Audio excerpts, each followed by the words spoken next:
Olá, jovens aspirantes a universitários, tudo bem com vocês? Bom, sejam muito bem-vindos ao meu canal. Meu nome é Marcel, eu sou professor de física e orientador educacional, né, com preparativos para vestibular. E nesse vídeo a gente vai continuar com as resoluções da segunda fase da FUVEST de 2024. A gente já fez um primeiro vídeo, né, resolvendo o exercício 1 e 2 da segunda fase de física, e agora vamos resolver o 3 e o 4. Então, vem comigo. Bom, então esse é o exercício 3. Vamos ler junto e resolvê-lo, beleza, gente? Então vamos lá. Considere a mesma corda de um violoncelo vibrando em situações distintas, conforme os padrões de ondas estacionárias mostrados nos diagramas a seguir, em que a amplitude das vibrações, por clareza, está grandemente ampliada. Tá? Só para demonstrar aqui, né? No diagrama 1, a corda vibra no comprimento L mostrado na figura. No diagrama 2, a corda está pinçada em 2/3 do comprimento L. Então você diminuiu ali, né? Você apertou numa casa ali. De modo que não há vibração no terço restante. Então a hora que você toca um violão com a corda solta, vibra, no caso aqui o violoncelo, né? Vibra tudo. A hora que você aperta numa casa, vibra ali da onde, né? Tá gerando um pulso, da onde a corda tá presa ali no corpo até o seu dedo, né? Você diminui o comprimento. Maravilha. Aí o que ele quer aqui no item A, né? Um aluno afirma que, por se tratar de padrões estacionários, a velocidade de propagação de uma onda qualquer na corda é nula. Essa afirmação é correta? Justifique a sua resposta.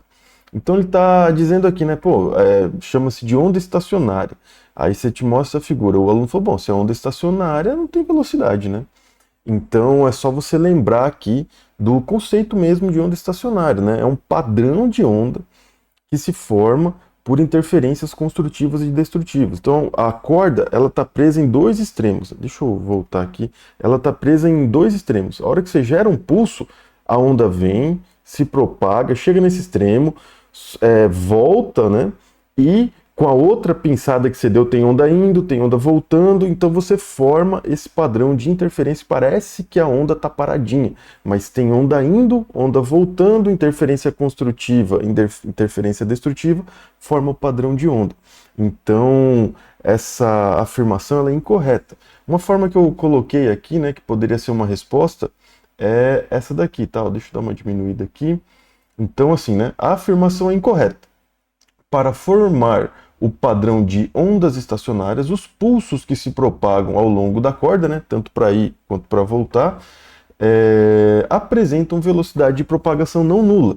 Então eu coloquei dessa forma, né, você poderia esmiuçar mais, né? É onda estacionária formada por padrões de interferência construtiva e destrutiva, então os pulsos que formam esse padrão apresentam velocidade, assim vai. Então resolvi escrever dessa forma aqui e acho que tá ok, mais para você entender a ideia. Então assim você já responde o item A, beleza? Então esquece um pouco aqui o item B que eu já fiz umas anotações e vamos agora para o item B. Então, o que está dizendo aqui o item B, né? Ó, considere agora a situação mostrada no diagrama 1, que é este diagrama aqui, né? Diagrama 1. Então, beleza. Se o comprimento L fosse de 60 centímetros, qual seria o comprimento de onda da vibração mostrada nesse diagrama? Então, ele está te dando o comprimento da corda, tá te dando essa figura aqui, né, esse padrão, e ele quer o lambda, né, que é o comprimento de onda. Então aqui, de novo, né, parte de ondulatória, então a corda, do jeito que está ali na figura, ela está preso, né, nesse nó e nesse nó aqui, e forma esse padrão aqui. Isso daqui é o primeiro harmônico, né, é o primeiro padrão de interferência ali, né, então você tem um nó, um vale aqui, né? Você tem o módulo, né? A gente chama de os nós. Esqueci o nome, mas aqui é o primeiro harmônico, tá? Primeiro harmônico. Então vamos lembrar o seguinte, gente, ó. O que é um lambda, né? Um lambda é um movimento que ele começa a se repetir, né? Então imagina a corda vindo aqui, né? Ó, ela tá vindo, ela está subindo pela primeira vez, chegou no máximo pela primeira vez, ela desceu, desceu, desceu, chegou no mínimo aqui pela primeira vez, subiu, subiu, subiu. Aqui, ela o quê? Continuaria subindo, ela ia estar repetindo esse mesmo movimento aqui. Então, daqui até aqui, a gente diz que tem um lambda, um comprimento de onda. A partir daí, é só repetição. Então, fuso, lembrei aqui, o fuso. Então, o que é esse fuso aqui, ó, que está sendo mostrado aqui no padrão 1? Seria daqui até aqui, esse primeiro gominho aqui, né? Esse primeiro gominho, se a gente dividir aqui, tá vendo que a gente está dividindo aqui em dois, né? Imagina que é um desenho mais bonitinho, né, gente? Mas tá aí. Então, é meio lambda. Então, cada fuso tem meio lambda. Então, neste comprimento de onda aqui do padrão, nesses 60 centímetros, a gente tem o quê? Meio lambda. Tem o quê? Um fuso, um gominho só. Um gominho. Então, nesse primeiro harmônico, a gente tem um gominho. Então, aqui basta isolar o lambda, né? Então, a equação, só para resumir, ficaria L igual a lambda sobre 2. E aí o L, ele falou para a gente que vale 60 centímetros. Se eu passo 2 multiplicando, eu isolei o lambda. Então, lambda aqui, 120 centímetros. Então, maravilha. Esse vai ser o comprimento de onda, seria o dobro, né, desse tamanho de corda aí, porque nesse padrão a gente tem só meio lambda. Então, o item B era só isso que ele queria, beleza, gente? Então, agora, vamos para o item C. Então, o item C está dizendo o seguinte, né, gente? Vamos lá. Supõe agora que a frequência de vibração da corda no padrão mostrado no diagrama 1 seja de 220 Hz. Então, a frequência do primeiro harmônico ali. Determine a frequência, ele quer então a frequência de vibração da corda do diagrama 2, que é este daqui, que a gente vê aqui, né? Vamos chamar esse cara aqui então de L1. Então, o L2 aqui, agora, este tamanho de corda aqui, que seria o L2, ele fala que é 2/3 de L1. Então, vamos lembrar disso daqui, tá? Então, vamos lá. Então, ele deu pra gente o F1, 220 Hz, ele quer o F2. E aí eu vou lembrar aqui, né, da relação que a gente acabou de usar aqui no item B, que o L, no caso aqui do primeiro harmônico, L1, é lambda sobre 2. E aí, eu coloquei aqui para a gente poder relembrar da equação fundamental da ondulatória, porque como ele está pedindo frequência, a gente vai lembrar dessa equação, que é a velocidade de onda, né? Equação da onda, tá, velocidade, beleza, V igual a lambda F. Aí o que eu fiz aqui? Isolei o lambda.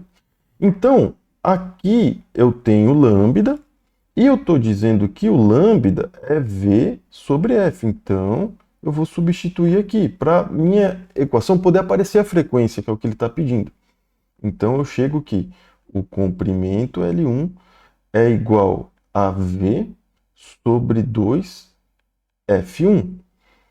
Então, se eu quiser isolar o F1, né, eu vou trocar aqui, passo multiplicando, o L vai dividindo, vai ficar sobre 2 L1. Essa é a frequência F1. E ele está falando que isso daqui vale 220 Hz.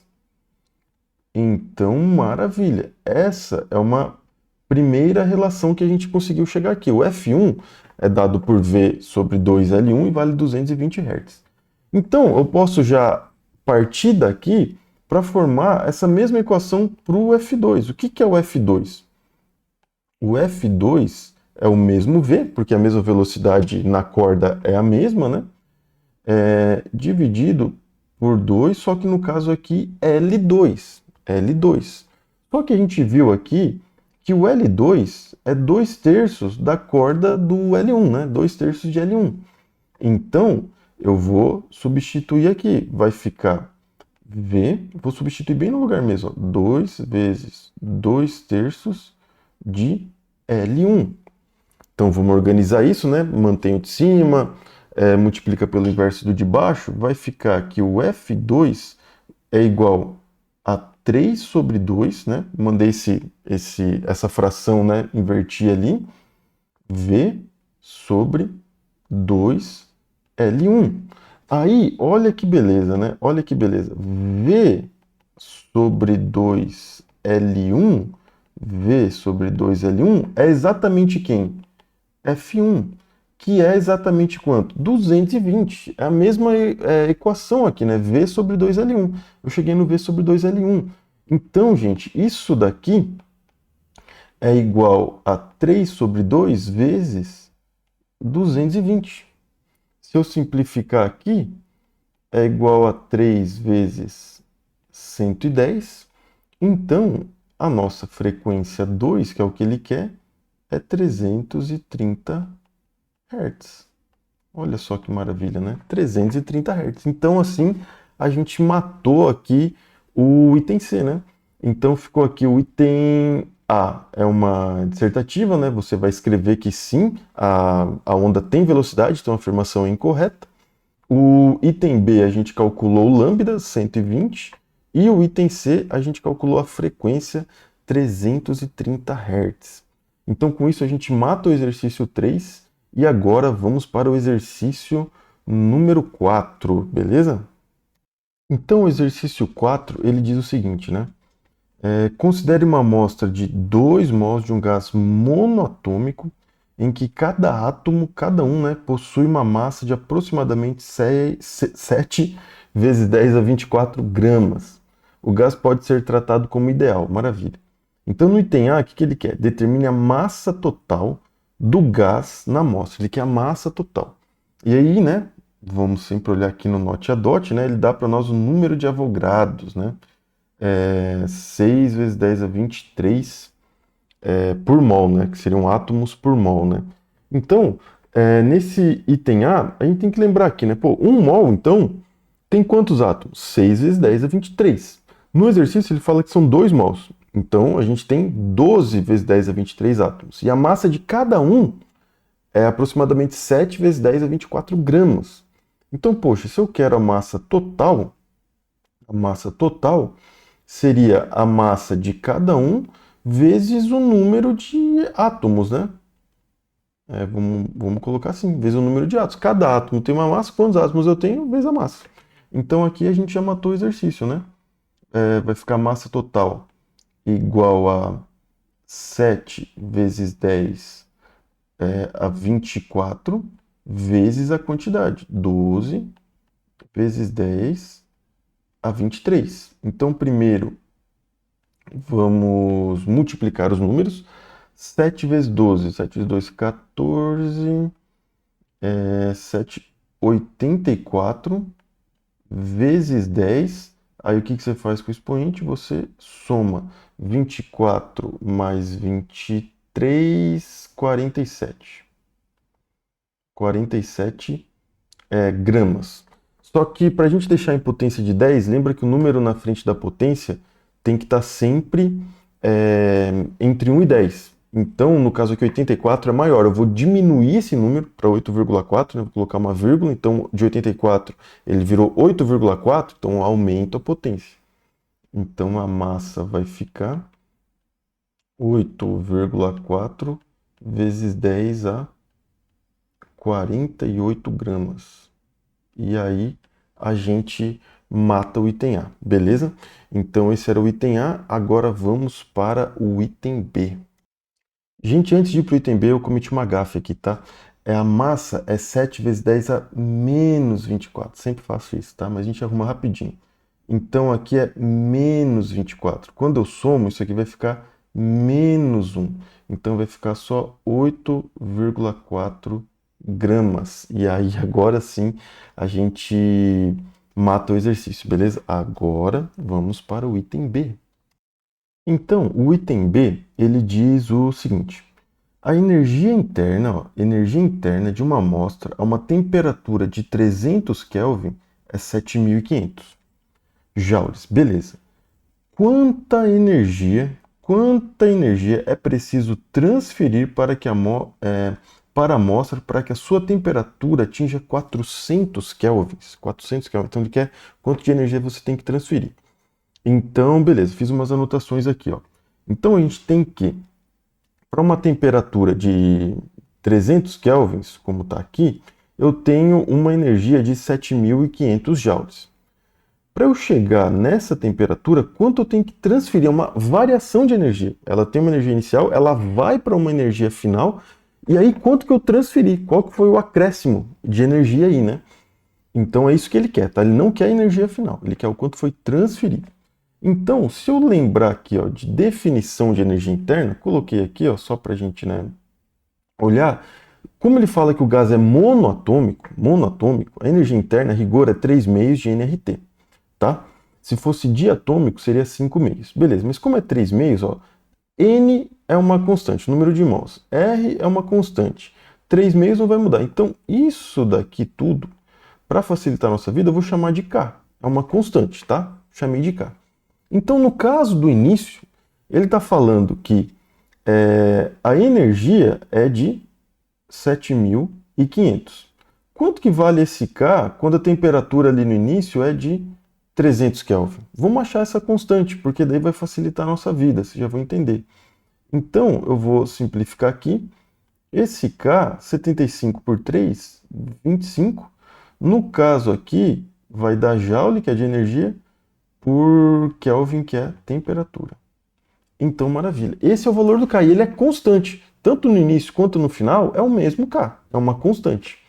Então, como eu quero, voltando aqui, a variação de energia, o que vai ser essa variação de energia? Energia final menos energia inicial.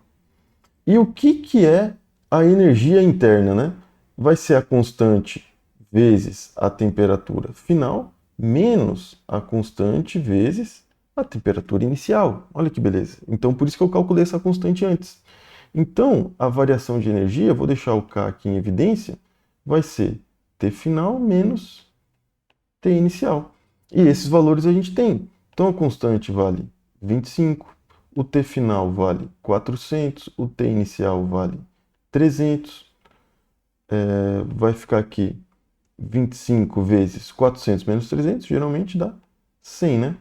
Então, essa variação de energia vai dar 2.500 joules. É isso daqui que você tem que adicionar para sair de 300 para 400 Kelvin, beleza? Que é o que ele pedia no item B. Maravilha, gente? Então agora não cometi gafes, então acredito que está tudo certo. Vamos para o item C. Então, o item C diz o seguinte, né?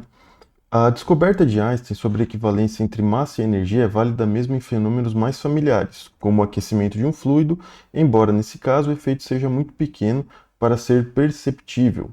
Nesse contexto, calcule a variação na massa da amostra de gás do enunciado quando ela experimenta um processo de expansão ao longo do qual recebe 13.500 joules de calor do entorno e realiza um trabalho de 4.500 joules.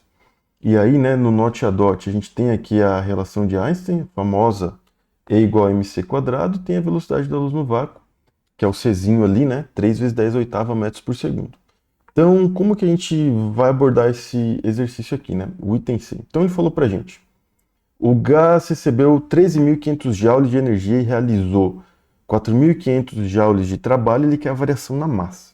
Então, primeira coisa é lembrar dessa relação calor, trabalho, energia para chegar na massa. Por quê? Porque ele deu lá a relação de Einstein, né? E igual a mc², então de alguma forma eu tenho energia com massa, mas aqui ele me deu calor, tudo energia, né? Mas eu quero a energia interna ali no caso. Essa energia a gente vai relacionar com a energia interna. Então a equação é a lei da termodinâmica aqui, primeira lei, né? Conservação de energia. Todo o calor que você fornece para uma amostra de gás, parte dele é usado para realizar trabalho, parte dele para variar a energia interna. Eu coloquei como ΔE porque eu já estava chamando no item B a energia interna com esse ΔE, mas muitas vezes usa o ΔU, né? Energia interna, o U. Mas vou manter o padrão aqui, isso não tem importância. Então vamos achar essa energia, jogar na relação de Einstein e achar a variação da massa. Então, aqui eu tenho que o calor 13.500, o trabalho 4.500, vou achar a variação de energia. Você passa para lá subtraindo esse 4.500, 13.500 menos 4.500, 9.000 joules. Então, é uma variação de energia. Então, se eu adaptar aqui a equação do Einstein, eu sei que a energia é igual a mc². Então, se for uma variação de energia, vai ser uma variação na massa vezes o c quadrado, que o c quadrado é padrão, né? A velocidade da luz não vai mudar, né? Então, essa variação de massa, o ΔM,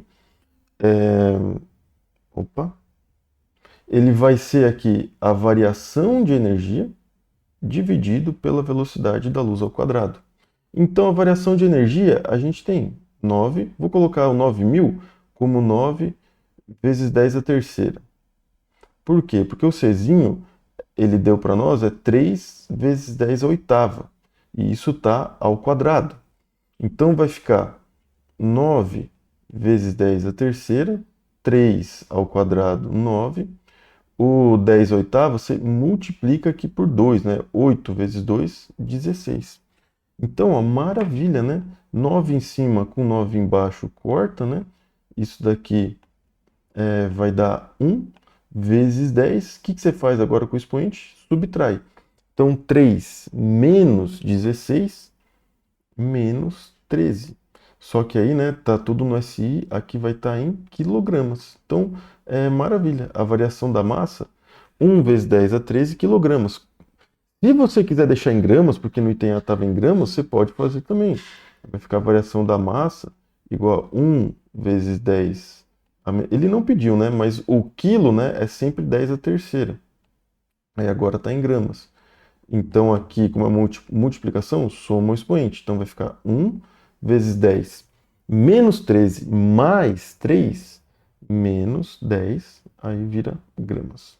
Então, os dois estão certos, gente. Então, com isso, a gente mata aqui o exercício 4, né? Então, no item A, a gente calculou a massa total dos átomos, 8,4 gramas. No item B, a gente calculou a variação de energia do 2.500 joules, né? Para ter uma variação de temperatura ali de 300 para 400. E no item C, a gente usou a relação de Einstein, usou a primeira lei da termodinâmica e calculou a variação da massa. 1 vezes 10 a 10 gramas ou 1 vezes 10 a 13 quilogramas. Beleza, gente? Então, com isso, a gente matou mais 2 exercícios aí da segunda fase da FUVEST de Física. Já foram 4. Vou fazer mais um vídeo resolvendo os 2 últimos que faltam. E é isso. Espero que vocês tenham gostado. Se gostou, me segue aí nas redes sociais para estar sempre acompanhando o nosso trabalho. E fiquem atentos aí que resolveremos mais exercícios. E espero que vocês tenham gostado e tenham ajudado vocês, gente. Se gostou, dá um joinha aí pra gente que sempre fortalece o canal. Muito obrigado e até mais.